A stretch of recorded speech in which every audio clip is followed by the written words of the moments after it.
আলাইকুম সুপ্রিয় দর্শক, সবাইকে জানাচ্ছি অসংখ্য প্রীতি ও শুভেচ্ছা বিডি পলিটিক্স নিউজ ইউটিউব চ্যানেলের পক্ষ থেকে।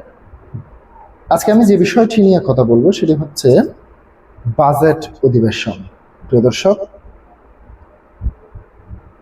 আগামী জুন মাসে, বর্তমান জুন মাস চলতেছে, এই জুন মাসে যে বাজেট অধিবেশন, সংসদ অধিবেশনটি বসবে, এটি মূলত বাজেট নিয়েই আলোচনা হবে এবং বাজেট পাস হবে এই সংসদে। প্রিয় দর্শক, এই সংসদে বাজেট কোন মন্ত্রণালয়ের জন্য কতটুকু বরাদ্দ, কোন খাতে কতটুকু বরাদ্দ, শিক্ষা, স্বাস্থ্য, কর্মসংস্থান থেকে শুরু করে প্রত্যেকটি সেক্টরে কতটুকু বরাদ্দ এবং তার পাশাপাশি এই আয়ের উৎসগুলি কোত্থেকে আসবে সে বিষয় নিয়ে আলোচনা হবে। সে আলোচনায় জামাত ইসলামীর আমির ডক্টর শফিকুর রহমান যে বক্তব্যটি দিয়েছেন সেটি হচ্ছে, বাজেট অধিবেশনে দেশের মানুষের অধিকার রক্ষায় গঠনমূলক ভূমিকা রাখতে হবে জামাত আমির।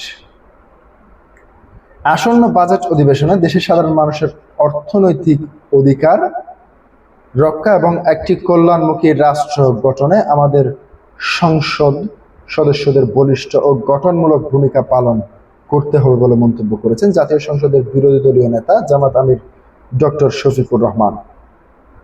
5 ও 6 জুন ঢাকা আল ফালাহ মিলনায়তনে বাজেট, অর্থনীতি ও জননীতি সংসদ সদস্যদের সক্ষমতা উন্নয়ন শীর্ষক কর্মশালায় তিনি এইসব কথা বলেন।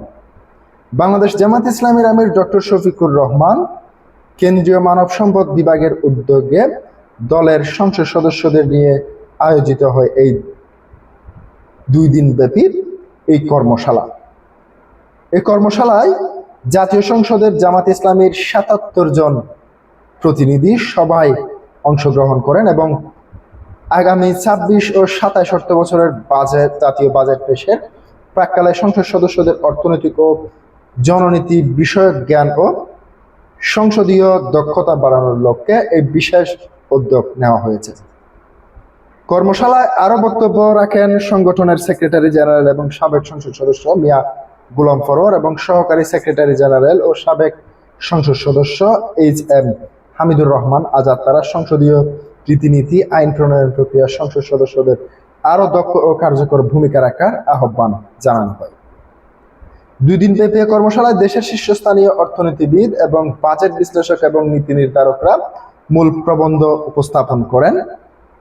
বাজেট, অর্থনীতি এবং জননীতি সংসদ সদস্যদের সক্ষমতা উন্নয়ন এবং বিষয়ক বিশেষ সেশনগুলোতে দেশের বর্তমান সামষ্টিক অর্থনৈতিক পরিস্থিতি, মুদ্রাস্ফীতি নিয়ন্ত্রণ এবং কর্মসংস্থান সৃষ্টি এবং জনকল্যাণমূলক বাজেট প্রণয়নের কৌশল নিয়ে বিস্তারিত আলোচনা করা হয়।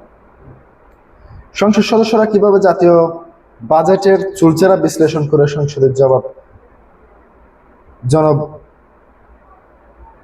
দাবিগুলো যৌক্তিকভাবে তুলে ধরতে পারেন সে বিষয়ে বিশেষজ্ঞরা গুরুত্বপূর্ণ কৌশলগত পরামর্শ ও দিক নির্দেশনা দিয়েছেন। প্রিয় দর্শক, আজকে পর্যন্তই। আসসালামু আলাইকুম।